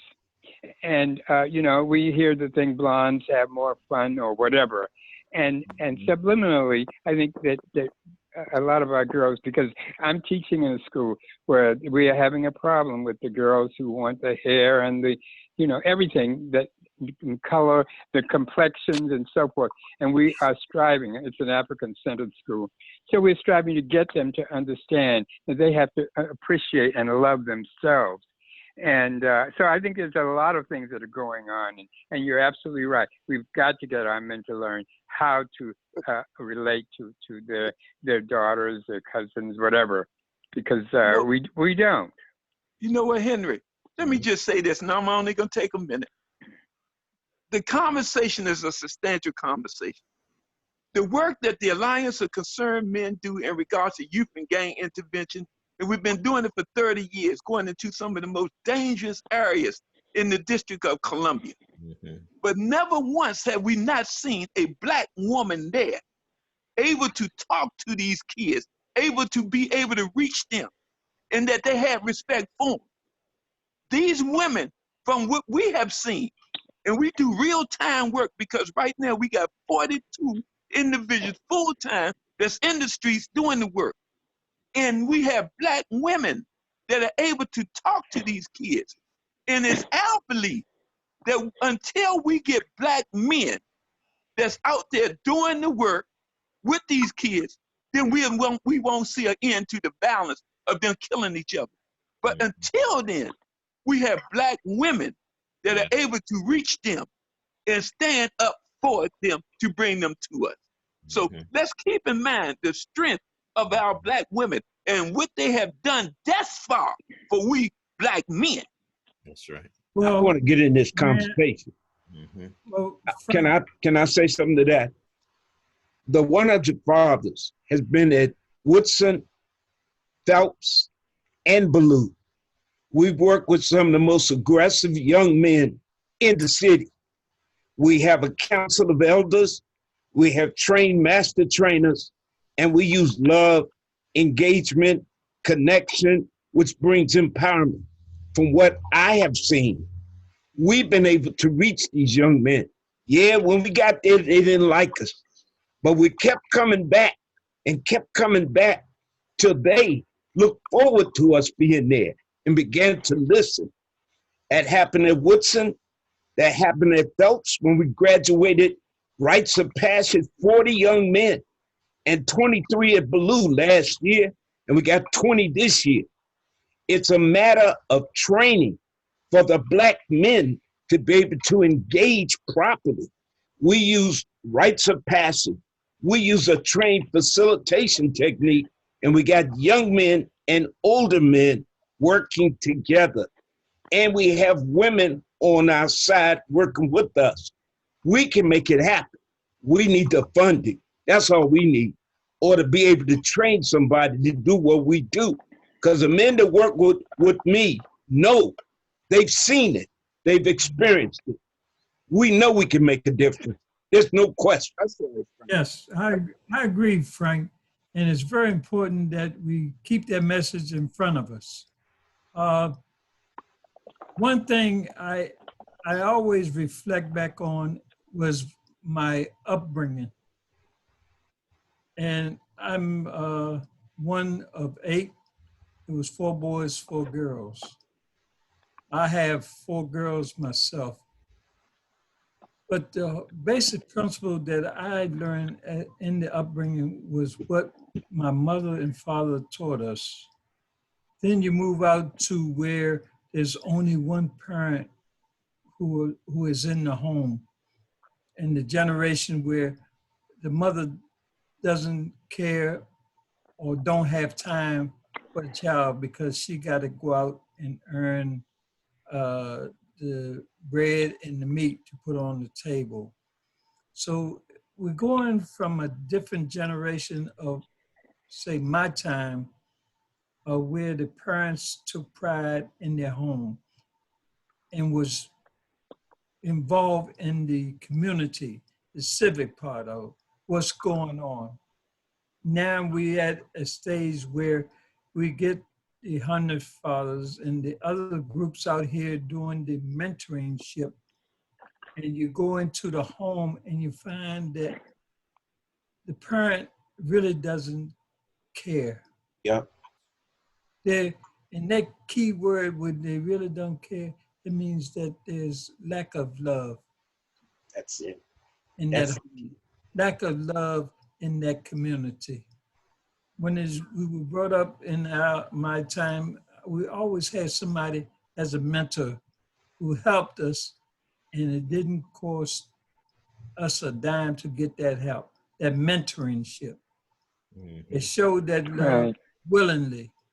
That's and it. yes, we learned to do different trades and all, but it seems like we can't get that atmosphere of the home more so, because like Brother Parker said, you got men out there that's not fearful to a degree where they don't want to get out there and try to help these young brothers and these young sisters who are rougher than some of these young brothers out here. True. And that's no lie. No, it's not. And my thing is that you can't say you did your best if you don't try to reach. That's right, Ray. Come on. Come Come on. on, Ray. All right. You tried to reach them all. You did the best you can.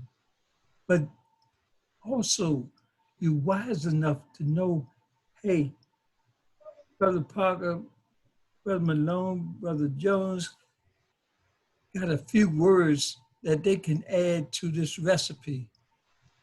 In other words, you don't know it all. That's right. That's right. Playing that by yourself. That's right. Working there as a community, but also functioning is so important.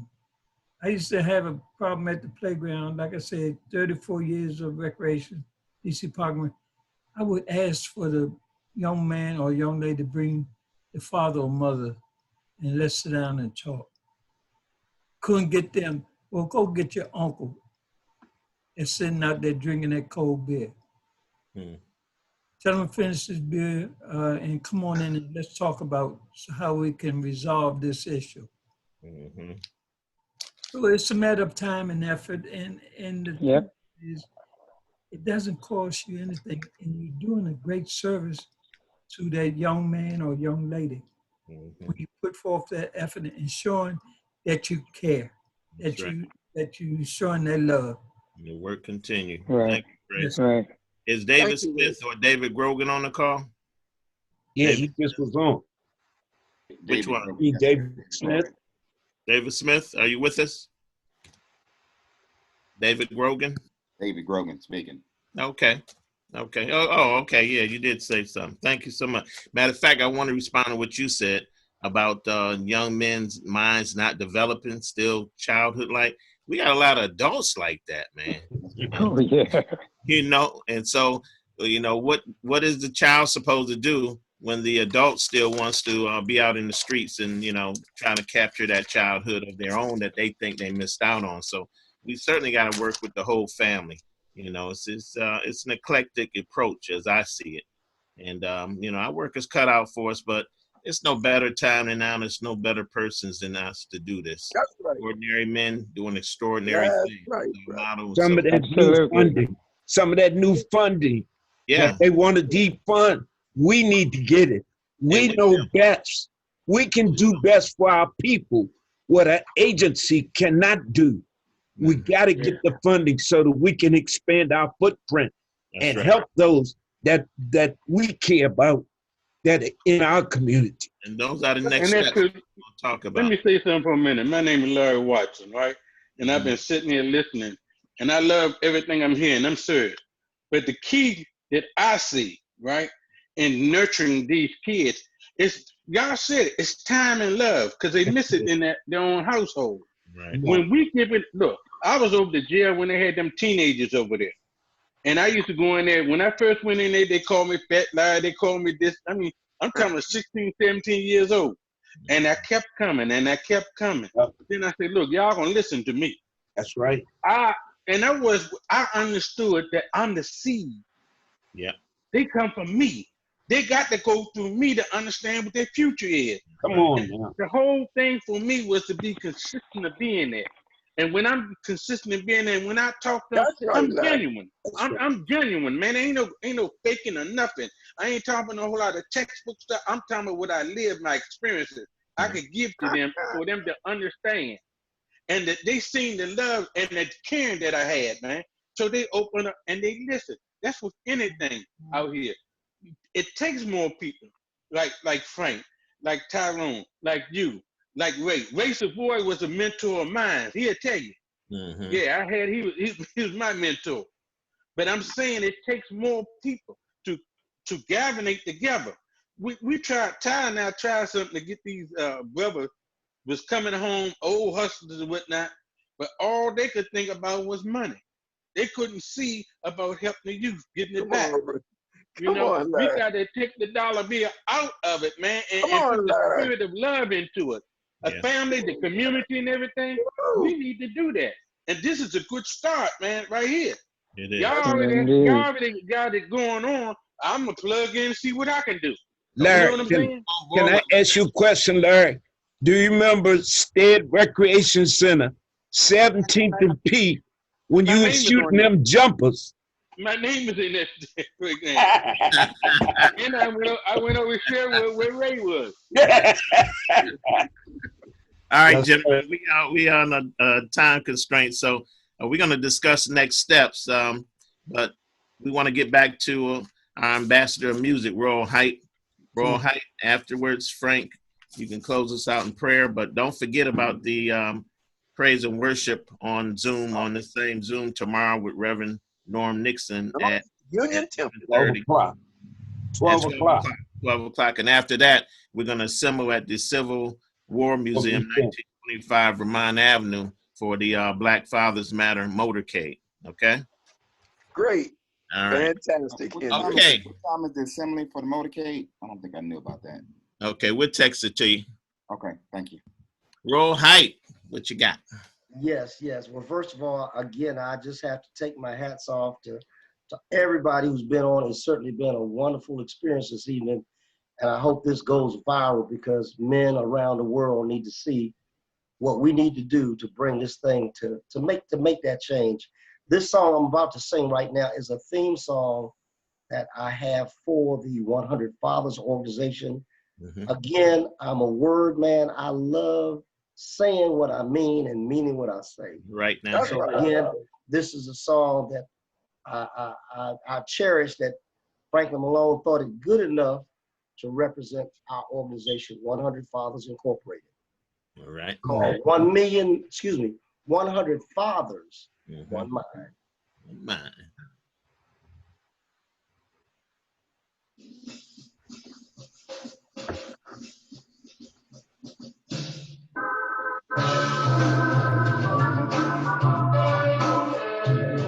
Hey fathers, it's wake up time to take your heads out of the sand.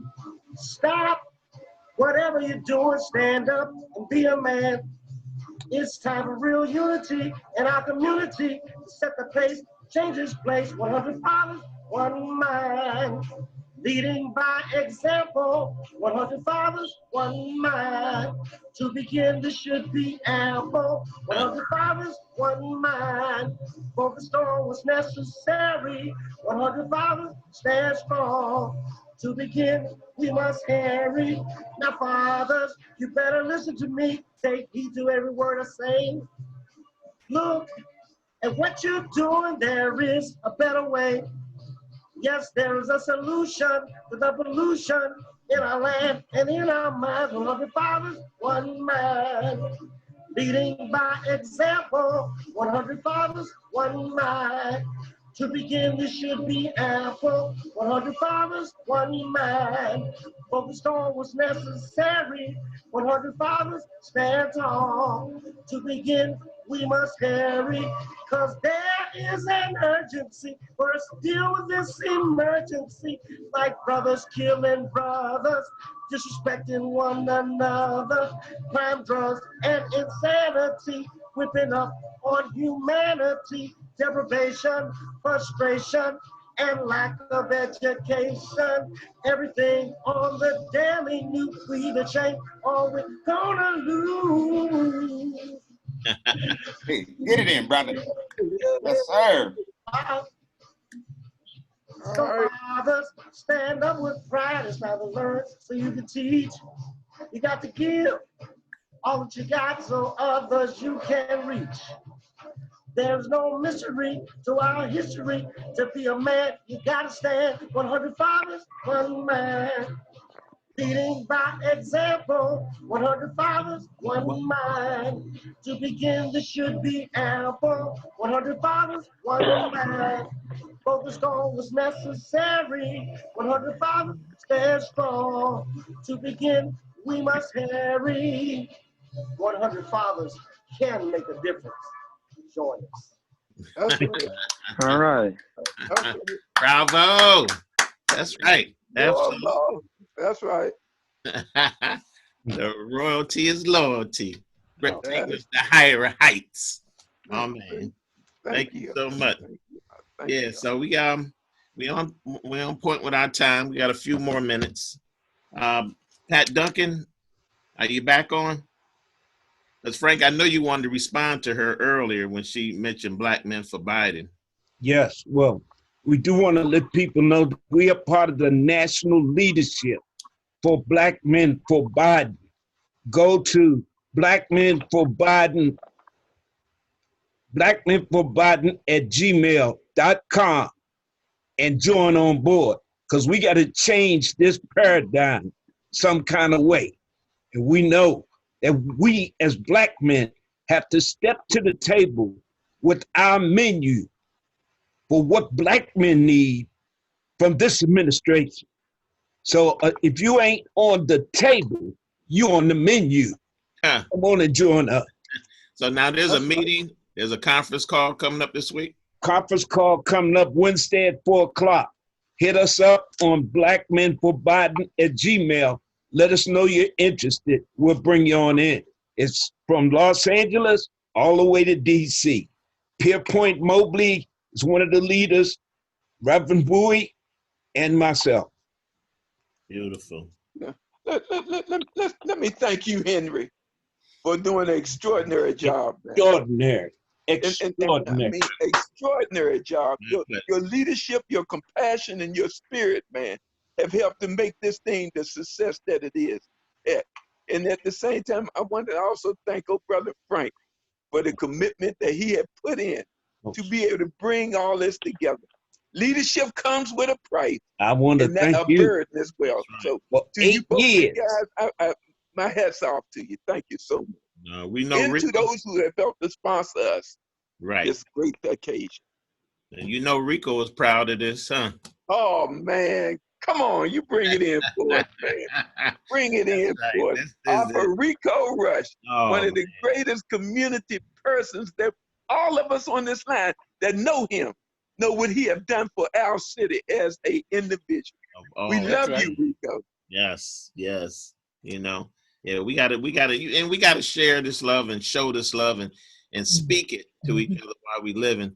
And I say that because I've been a ring announcer here now for 31 straight years, and the person that brought me on board was Ty Johnson of Madness Connect. That's right. Yeah. So he went into the hospital when COVID first took place back in March, and he fought it. And he got out a couple weeks ago, and we actually had a reception for him right outside the hospital at National Hospital. We had like 200 people. That's right. And it reminded me of Willis Reed walking through the tunnel in the 7th game at Madison Square Garden to face the Lakers on a bum knee. They had shot him up with so much cortisone, but he said, I got to get out of here at least for a couple minutes. He hit the first 2 shots of the game, and they got so motivated, and the Knicks beat the Lakers. And that's what that scene reminded me of, because they will tie to the front door. He said, "No, I'm not going out like this," and got up and Oh, he walked. got up and walked, huh? Man, That's man, Yeah, I right. seen Ty yesterday. how you doing, Yeah, man? at the funeral. He's doing okay. Yeah, at the Yeah, funeral. Oh, yeah, that's at the so, funeral yesterday. Yeah, yeah. that's so great. Okay. So that's what we got to do, show love to each other while we here. Don't give me That's no flowers after I'm gone. I can't smell them. That's what my mother said, Hello. you know? Absolutely. So on that note, Frank, if you would take us to the throne of grace to close this telecast, appreciate it.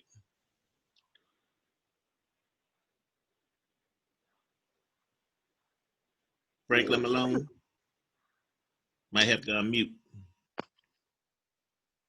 He left 1 minute ago. Oh, did he? Okay. Yeah. I'm Well, gonna I let want to say how everybody doing today. My name's Prince. I want to say happy Father's Day to all the fathers that's online today. Proud to be a part of this. I want to just keep telling everybody that's on here, just keep striving for greatness. We got at the end of the day. Continue to build each other through each other. Continue to make a difference, man. I just want to say that to all you guys and happy Thank you, Father's Day. Prince. And thank you, Prince. Happy. Still here, Ray? Making a difference. Yeah, Take us to the throne of grace, if you would, please, sir. Gentlemen, our Heavenly Father Yes. is the leader of all things. We must understand and keep it simple in our minds of who is on the throne. He calls for us each and every day, every moment, to reach out to him and ask for his guidance. That's right. And when we do this with true faith, you see how things can work and pull together. Yes. That's right. May he continue to guide us and bless us, to give us the knowledge and strength to carry out these very simple assignments. Yes. He doesn't mean for us to make it complicated. He wants us to make it simple and acknowledging him as the leader of all. Yes. With this thought, we go on to our final day with his guidance and blessing. Yes. May each and every one of you be blessed and favored with his grace. Yes. Amen. Happy Father's Day. Happy Father's Day, Ray. And happy Father's Day to all of you men. Yeah. Father's Day. Thank you, Ray. Thank you. Thank you. Happy to Father's everybody Day. on this Zoom. Yes. Zoom out, y'all. And thanks very much for all of the support that you've given us and all of the wonderful entertainment and just the leadership. Thank you. Thank you. Zoom out of the room. Peace. All right. Yep, there we go. All right, so everybody, I'm about to begin the closing out video. Yes, thank you, Natural. Natural, we appreciate you, man. Thank you so much. Before that, though, I would like to speak out on just this Zoom conference that I just witnessed. I just like to tell you all, first of all, happy Father's Day, of course, to 100 fathers, but also that I really did enjoy this Zoom conference, and I really do appreciate the variety of perspectives as well as the positive energy, the advice that you're all giving on this Zoom conference. I feel as though this is definitely information that anybody, especially, young black men, the youth in the area definitely need to hear. So I appreciate your perspectives. Also, shout out to Jaden Conley. He goes to McKinley Tech. I just graduated from McKinley Tech 2 days ago, actually. Congratulations to the young man. Hi, brother. His mom was amazing. But thank you all again, 100 fathers, for speaking out today.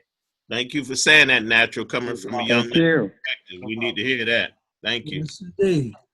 With that being said, I'll begin the closing out video. Okay, thank you. God bless. Oh, Mr. Jones, are you still there? I'm still here. Hold on. Oh, Kelsey? yes. Yeah, Yeah.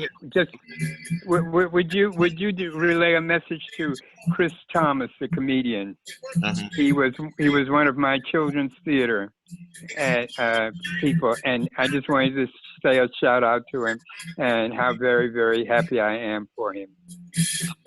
Text his number. Text him your number. Him call you. Oh, okay. Thank you. Thank you. Okay. That's okay. We close it out. Ray close it out with prayer. And young man, the Don Hello. Before they was great. And gave them a lot of motivation. And that's what we need to hear.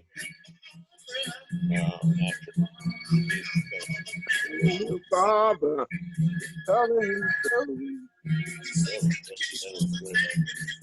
more to go. More to go. Okay.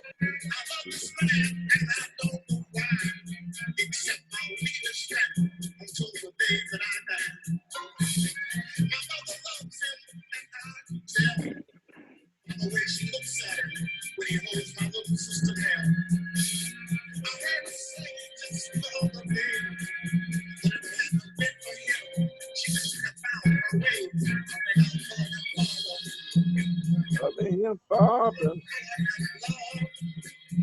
Color him love. Color him, Father. Color him Father. Color him love. All right. Yeah. All right. All right, job. Good night. Good night, gentlemen. Good night. Good night. Please leave a message and I'll return your call as promptly as possible. Thank you. Okay. Please record your message. When you All finish right. recording, you may hang up or press 1 for more options. To leave a callback number, press 5. Okay. Thank you, gentlemen. Good night. Right. Henry.